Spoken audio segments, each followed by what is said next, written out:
Good morning, student. Today I will discuss about the second chapter of the chemistry of class 10th. The chapter name is acids, bases and salt. We all know that there are total 115 elements in the world. That is, out of 115, 96 of them are natural and I think 29 are synthetic, that is human made. So on the basis of the chemical properties of the element, all the elements are divided into the three classes, that is acids, bases and salt. In the previous one, I think in the class 9th, we have already discussed on the basis of physical property, metals, non-metals, all this thing. So in this chapter we will discuss about the acid, bases and salt. In this thing I will first discuss about the indicator, what is indicators and why it is used, how many types of indicators are there, all this thing we will discuss. So the first thing is, what is indicator? Indicator is a dye that changes color when it is put into an acid or a base. इसका मतलब क्या हुआ, आप समझ सकते हैं कि indicator जो है ये एक डिवाइस है जो कि हम लोगों को पता करने में हेल्प करता है कि ये पार्टिकुलर सब्सटेंस जो है वो एसिडिक नेचर का है या बेसिक नेचर का है. ठीक, तो व्हाट इज इंडिकेटर?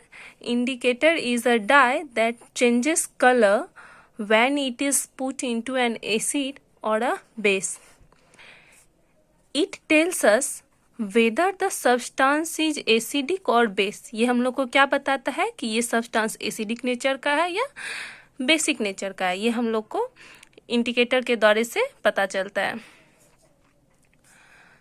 तो so basically there are 3 types of indicator described in your book. That is litmus, methyl orange and phenolphthalein. There are many more indicator, but we have to discuss only these 3 indicator. So what is litmus? Out of these 3, litmus is only natural indicator and methyl orange and phenolphthalein is synthetic or artificial litmus. Synthetic or artificial indicator. In this, litmus is can be in the form of solution or in the form of paper. Okay, and methyl orange and phenolphthalein will be in the form of solution only. So first let us talk about the litmus. So litmus is used to form of litmus paper और in the form of litmus solution. मतलब litmus indicator जो है ये litmus paper के form में भी हो सकता है और लिटमस सॉल्यूशन के फॉर्म में भी हो सकता है. लिटमस किसके किसके फॉर्म में हो सकता है? लिटमस पेपर के फॉर्म में हो सकता है और लिटमस सॉल्यूशन के फॉर्म में हो सकता है. Now there are 2 type of litmus paper. कितने टाइप के लिटमस पेपर है? 2 टाइप के. What are those 2 type? blue litmus paper and red litmus paper. So now look at this. Acid turns blue litmus to red. Acid क्या करता है? blue litmus को red में convert कर देता है. and bases turns red litmus to blue. base क्या करता है? red litmus को blue में कर देता है convert. अब आप लोग पूछ सकते हैं कि तो फिर ब्लू लिटमस जो है वो बेस में क्या करेगा, रेड लिटमस एसिड में क्या करेगा? जबकि एसिड का क्या काम है? एसिड का काम है कि अगर वो लिटमस पेपर ब्लू है तो उसको रेड में कर देगा, और अगर वो रेड लिटमस पेपर ही हम लोग एसिड में डाल रहे हैं तो वो कोई कलर दिखाएगा ही नहीं, उसका कलर चेंज ही नहीं होगा. उसी तरह से बेस का क्या काम है, रेड लिटमस पेपर को ब्लू में कन्वर्ट कर देना। और अब अगर हम लोग ब्लू लिटमस पेपर ही बेस में डाल रहे हैं तो वो क्या करेगा, कोई काम करेगा ही नहीं, उसका कलर चेंज होगा ही नहीं। ठीक। सो litmus solution is a purple dye. Here we have discussed that the litmus paper is of two type, blue litmus and red litmus. Now litmus solution is a purple dye. वो क्या होता है, purple colour का होता है। Which is extracted from a lichen plant. ये एक plant है जिससे हम लोग लिटमस सॉल्यूशन को ऑब्टेन करते हैं। It turns red in acidic solution. Litmus solution क्या होता है कि एसिडिक सॉल्यूशन में रेड कलर का हो जाता है और ब्लू हो जाता है किसमें, बेसिक सॉल्यूशन में। जैसे लिटमस पेपर के बारे में हम लोगों ने जाना कि लिटमस पेपर ब्लू लिटमस को रेड में कन्वर्ट कर देता है एसिड में, और बेस में रेड लिटमस को ब्लू में कन्वर्ट कर देता है। उसी तरह से लिटमस सॉल्यूशन जो है वो क्या करता है, एसिडिक सॉल्यूशन में रेड हो जाता है, बेसिक सॉल्यूशन में ब्लू हो जाता है, जबकि लिटमस सॉल्यूशन का कलर क्या है, पर्पल है। And now go to the methyl orange. Methyl orange is orange in colour. Methyl orange भी इंडिकेटर है, ये एक सिंथेटिक इंडिकेटर है, इसका कलर क्या है, ऑरेंज है। Methyl orange is orange in colour. It gives red in acidic solution. Acid में क्या करता है, ये रेड कलर में चेंज हो जाता है, ऑरेंज रेड में चेंज हो जाता है। और बेसिक सॉल्यूशन में ये येलो कलर में चेंज हो जाता है। ऑरेंज जो है ये येलो में चेंज हो जाता है बेसिक सॉल्यूशन में, और ऑरेंज जो है रेड में चेंज हो जाता है एसिडिक सॉल्यूशन में। Now go to the फिनोल्फथेलीन।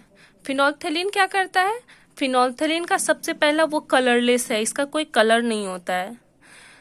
अब ये एसिडिक सॉल्यूशन में भी कलरलेस ही रहता है, और बेसिक सॉल्यूशन में क्या करता है ये कि ये पिंक कलर में चेंज हो जाता है। सो उसके बाद क्या है कि बेसिक ये 3 इंडिकेटर है जो हम लोग पढ़ेंगे, आगे भी यूज करेंगे अपने पूरे इस चैप्टर में एसिड बेस को पहचानने में। लेकिन इसको छोड़ के और भी बहुत सारे इंडिकेटर हैं। जैसे अगर हम लोग घरेलू उपाय बोले तो टर्मरिक क्या है, टर्मरिक क्या, हल्दी। इसका हम लोग एक्सपेरिमेंट करके देख सकते हैं कि आप किसी भी पेपर को क्या करो, एक बार टर्मरिक से पेंट कर दो, उसके बाद आप उस पर क्या करना, सोप सॉल्यूशन डाल के देखना वो कैसा कलर चेंज हो जाता है। वो हल्का रेडिश ब्राउन में चेंज हो जाएगा। क्यों, क्योंकि सोप सॉल्यूशन जो है वो क्या है, बेसिक नेचर का होता है। So there are many indicator in your home in which you can see the little bit of changes when you take it in the acid or base, sorry, when you will so now olfactory indicator. What is olfactory indicator? Olfactory means sense of smell, मतलब वैसा indicator जिसका smell change हो जाए। क्या हो जाएगा, it changes smell when it goes from acid to base और base to acid और any solution which is acidic और बेसिक इन नेचर। तो वैसा इंडिकेटर जो अपना वैसा सॉल्यूशन जो अपना चेंज करे smell, which changes it's smell, is known as olfactory indicators. So basically there are 2 types of olfactory indicators we will discuss here. That is onion and vanilla. We all knows about onion and vanilla. Onion has a specific characteristics smell, and vanilla has also its characteristic pleasant smell. So what will happen that when we take the onion into the basic solution, what will happen? The onion का जो smell है वो हम लोग को पता नहीं चलेगा. We can't detect the onion smell. हम लोग पता नहीं कर पाएंगे कि ये ओनियन का ही स्मेल है या किसी और चीज का स्मेल है. But when the onion peels or onion is poured into the acidic solution, we can detect the smell of onion. What is mean by this? इसका मतलब है कि basic solution cannot destroy